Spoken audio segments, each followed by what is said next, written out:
On March 31st, 2025, I posted this alarming video. I titled it, "Chicago's Transit is Heading Towards Disaster, but We Can Do Something." The video is intended to do a few things. Firstly, it was to sound the alarm of the impending crisis facing CTA, Metra, and PACE services. Secondly, it was to illustrate the vital role that Chicago's transit plays in the city and the surrounding area. And thirdly, it was a call to action to the residents of Chicagoland to stand up for the transit system that all of us rely on.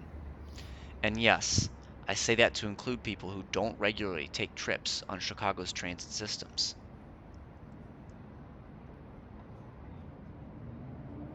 Anyway, I posted this alarming video stating that changes could be coming as soon as 2026, which, as of this video, is right around the corner.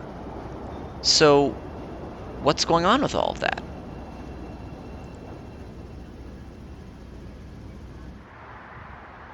I have titled this video, "Did We Save Chicago's Transit?" But secretly, there are two questions hiding in there. The first question, did we save Chicago's transit? That is, can we now confidently say that these alarming outcomes predicted at the beginning of 2025 will not appear in the foreseeable future? And the other, did we save Chicago's transit? In other words, was there actually any saving needed? Or was this all a call for attention? Was there any danger in the first place? I'll talk about both of these, as well as briefly touching on what is coming for the future of transit in Chicago. To answer my first question, I think it will be best if I simply talk through the timeline of what has occurred since my last video. I have left a few cryptic updates in community posts and the comments of that video, but I'd like to provide a one-stop overview of everything that has happened since then. I finished that last video with an announcement of a May 31st deadline. This would be when the Illinois General Assembly would adjourn for the year, before which they would have needed to pass some provision in the state budget to provide additional funding to the Regional Transportation Authority that oversees all the transit in Chicago. Indeed, a proposal was put forward to provide this funding, but at the end of the day on May 31st, the session adjourned and that funding measure had not successfully passed. There were several reasons that the initial funding plan did not pass. There were a number of controversies surrounding it. The first of these was that there is significant doubt at the state level that the RTA governance structure was adequate to appropriately manage the funds that were made available to them. Concerns were raised over how RTA handled the funds in the past, and so numerous state officials opposed providing any additional funding until these issues could be addressed. The second and much more widely discussed controversy was that of funding sources. The RTA was short an estimated $771 million. Even if the state provides it, that funding has to come from somewhere.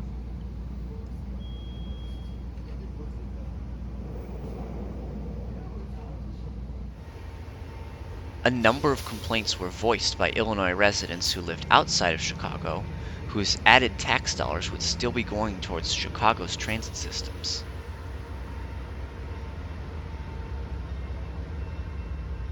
Now, this is where, if I'm not careful, this video will begin to veer very quickly from transit into politics.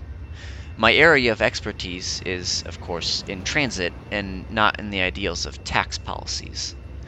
The two concepts are, however, related, and so I do need to make some comments on the policy.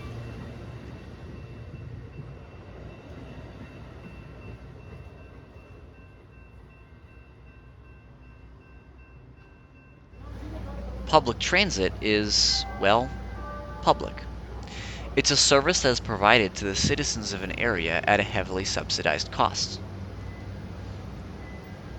Obviously, there will always be a debate as to what is or is not an acceptable use of public money, but the fact remains that there are some parts of our society that just don't function effectively in a profitable model.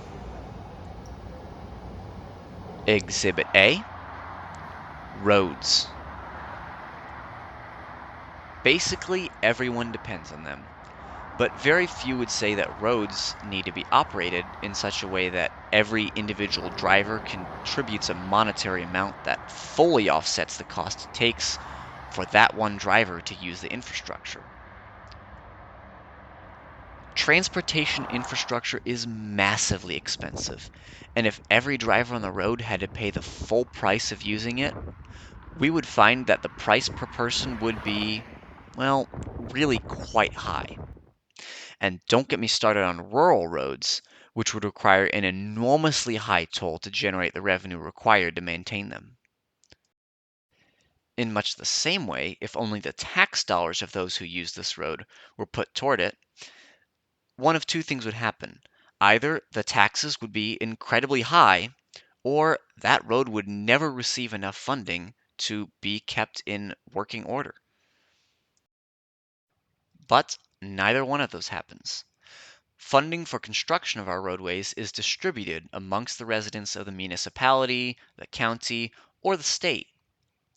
Some will end up paying money towards something that doesn't directly benefit them, but as a whole, the state benefits. In a nutshell, that's the purpose of public money: to amass enough funding from the general public to be able to create services that benefit the general public. As you can probably guess, the debate comes in when we have to draw that line of how far do we zoom it out?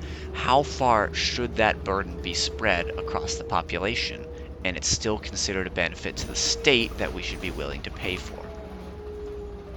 If taxpayers across the state bear the burden of funding a lightly used state highway in southern Illinois, should taxpayers across the state also bear the burden of Chicago's public transit? Obviously, you can probably guess my opinion on this, but the topic is very hotly debated, and of course, I'm a resident of Chicago who benefits from the transit here, so I have some potential to be biased on this situation. I have many friends and family, some in Chicago, some in other parts of Illinois, and others outside of the state altogether, who would definitely disagree with the case I've just made here. I will revisit the importance of funding for public transit a little bit later in the video, but for now I want to make note of perhaps one of the most complicated sides of this debate, which all centers around perhaps the most controversial proposed tax that was going to be imposed in this transit funding plan. This tax would have been a minimal tax, around $1 or $2 added to every delivery order made in the state. These would be orders through vendors such as DoorDash or Amazon. A minimal increase of the price of a transaction that is arguably a luxury to begin with. At least it is in most cases. As I alluded to in my first video on this topic, hundreds of thousands of residents around the Chicagoland area, generally those who are less able to afford alternative options, will have their lives upended if they lose access to public transit. And this is where the usage of public money gets really complicated, considering that the overlap of those who will be paying that tax that is essentially a luxury tax with those who will see the most life-altering change in the wake of the service cuts that the tax would prevent is relatively small. Again, it comes back to the ever-present question of how much revenue paid by one party can be fairly applied to those who didn't pay it.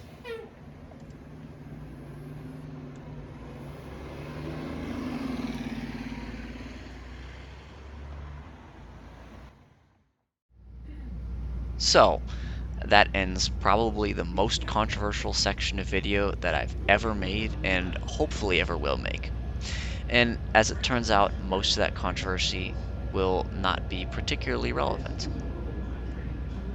As the first deadline was missed, focus turned to what other options remain for saving Chicago's transit.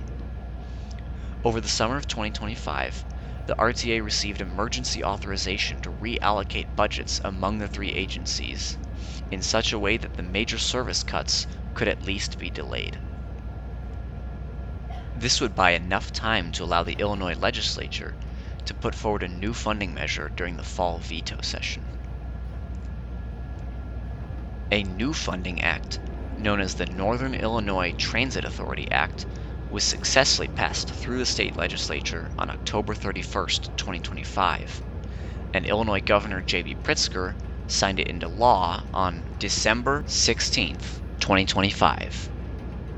The Northern Illinois Transit Authority, or as I'm going to call it for the rest of this video, NITA Act, did away with the additional taxes which would be imposed on residents outside of the area served by CTA, Metra, and PACE. It also calls for the elimination of the RTA and the creation of a new agency to take its place, known as the Northern Illinois Transit Authority.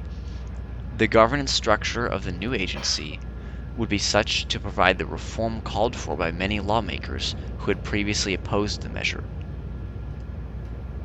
The NITA Act will generate funding from 4 primary sources, which, at least in theory, will be distributed both to NITA as well as to other transit agencies throughout the state. Firstly, there is an opportunity for a small increase in state sales tax, but it will only apply to areas that are served by NITA, so that the residents who benefit most from the services that NITA provides will also be the ones footing the bill for this funding source. This funding, then, will of course only be sent to NITA. There are 2 separate taxes which are already imposed on Illinois residents purchasing motor fuel. These taxes are not being increased, but the way they are applied is changing. The motor fuel tax is a tax that is charged at a fixed amount per gallon of fuel purchased. This tax always has and will continue to be applied to roadway projects. The sales tax on purchasing fuel is a special sales tax which consists of a given percentage of the total paid in a fuel purchase. The revenue generated by this tax will be redirected, with 85% being sent to NITA and 15% being directed to other transit agencies in Illinois. Additional revenue from interest from the state's road fund will be designated at 90% to NITA and 10% to other state-funded transit agencies, marking the third revenue source identified for transit. The fourth and final revenue source identified seems a bit dubious to me. Effective January 1st, 2027, there will be an increase in tolls on the Illinois Tollway. However, according to an article in Streets Blog Chicago that was a very helpful resource for me in learning all about the details of this bill, which I'll definitely link in the description, according to that article, this additional tollway revenue will not be diverted to transit agencies, but will remain with the tollway. The reason that this is considered beneficial for transit is because Illinois law does allow the tollway to construct railroad tracks in much the same way that they might construct highways. However, there doesn't seem to be any conditions that obligate the tollway to use the newfound revenue for any particular purpose. And even if they did use it for railroad construction, these railroads, it seems, would continue to be owned by the tollway and would not be new assets of NITA or any of its subsidiary transit agencies. Either way, regardless of the sources, sustainable relief funding is coming for Chicago's transit, and the future looks hopeful. Which does lead to the question of, was this all necessary?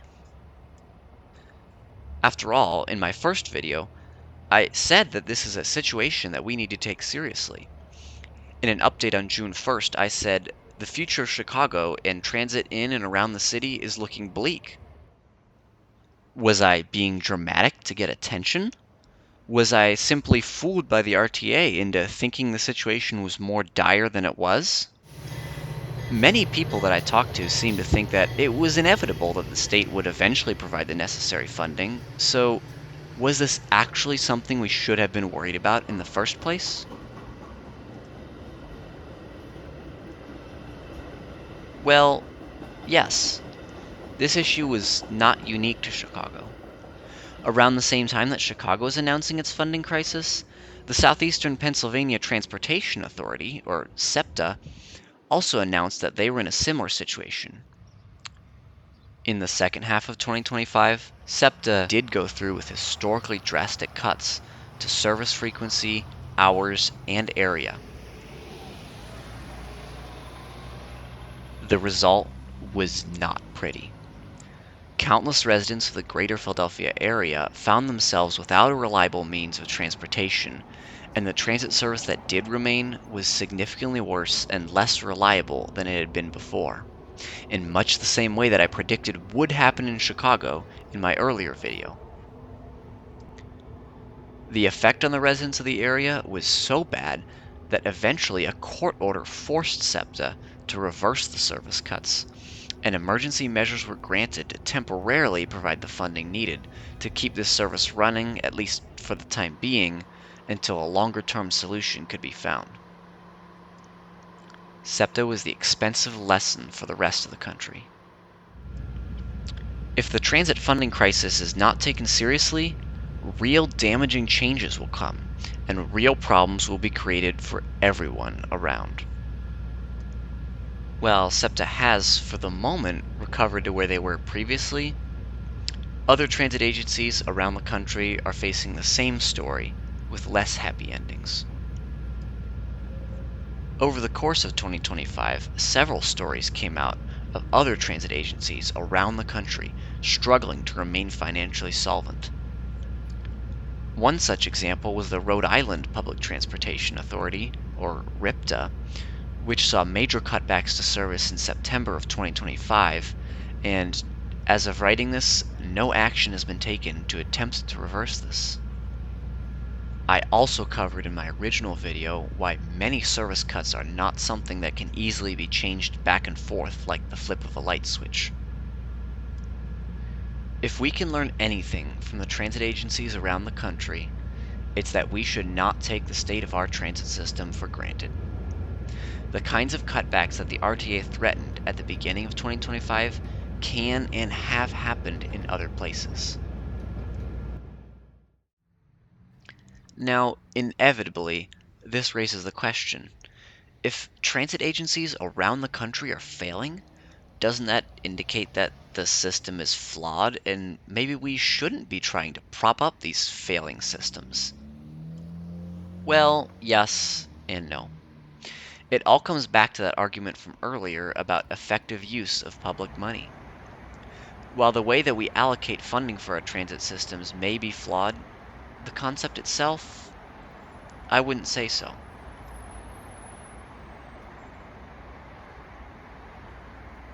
In Chicago, our roads are at capacity.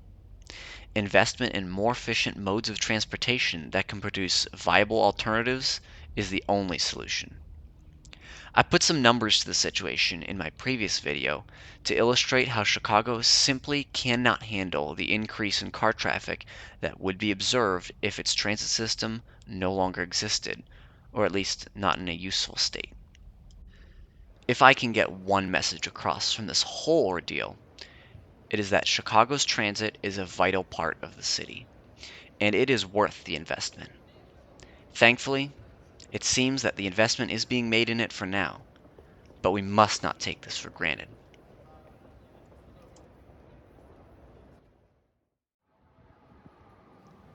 Speaking of investment in Chicago's transit, let's end this video on a positive note, talking about what is coming as a result of the investment of new revenue into Chicago's transit systems. Firstly, the RTA had announced that a fare increase of approximately 10% would be implemented, regardless of whether or not the budget shortfall was resolved. If it was not, that fare increase would play some small part in improving the RTA's financial situation. If it was resolved, the fare increase would still be beneficial in helping the RTA to keep up with rising costs and inflation. However, the NITA Act actually forbids the RTA from increasing fares in any way for the next year, so we won't need to worry about that for now. Other fare-related changes expected to come in the next several years are a better integrated ticketing system with Metra, which, although it does sell tickets through the Ventra app, currently does not use the Ventra card like CTA and Pace do. There will also be more options for reduced fares and a fare capping system, meaning that the benefits of purchasing an unlimited pass can be applied towards pay-as-you-go travel as well. If you'd like to know more about how fare capping works, I discuss it in my recent video about Rochester's transit system, where a fare structure like this is already in place. There are numerous other changes stipulated in the bill, including more behind-the-scenes changes related to fare box recovery ratios, service coordination, board governance, and other similarly mundane but important things. There will be some improvements to accessibility initiatives, new rules for developments around transit facilities to encourage more transit-oriented development, requirements for programs pertaining to passenger safety and security, some studies and pilots that Metro will be required to undertake towards improving their service model, and, rather interestingly, some hastily added requirements for the reopening of some abandoned stations before the end of the decade, and these include Racine Station on the Green Line and Central Station on the Blue Line. I'll be curious to see if anything actually comes of those. All of the changes I've just listed, as well as more changes and details, are shown in that Streets Blog Chicago article that I mentioned, and I will link it in the description.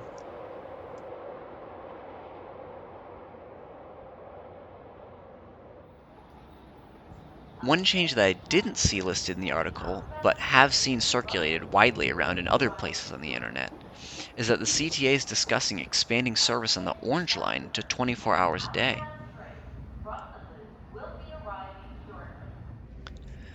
I think this could be really exciting if it moves forward. Obviously, as many are quick to point out, this would mean 24-hour rail service to Midway Airport, which can currently only be reached by the N62 and N63 buses between the hours of approximately 1 and 4 a.m.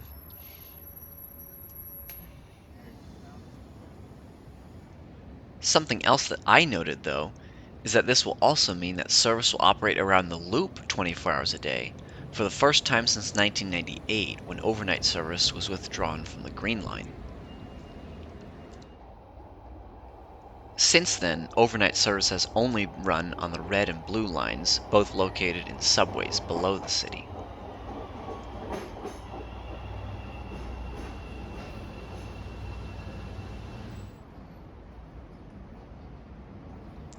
I also found it rather interesting that the Orange Line would be the new 24-hour service. Obviously, it's the logical choice with its connection to Midway Airport, but it's interesting because 24-hour service used to be a lot more common on the L lines. The green and purple lines had it up until 1998, but the Orange Line was opened in a budget-conscious era of the CTA and actually never had a 24-hour service. But now, some 30-plus years later, we could finally see that becoming a reality. Time will tell what is coming in the future of Chicago's transit, but I'm happy to report that that future is looking much better than it was earlier this year. Let's make sure our city's transit stays this way. In the meantime, I can't wait to get back to my normal video format discussing all of the interesting things that are going on in the world of transit and trains. Transit history, fun transit adventures, and of course, a look at some of these things that are going to be happening in the future are all coming up soon. Thanks for joining me on this little deviation to discuss transit advocacy and policy. I'll see you in the next video.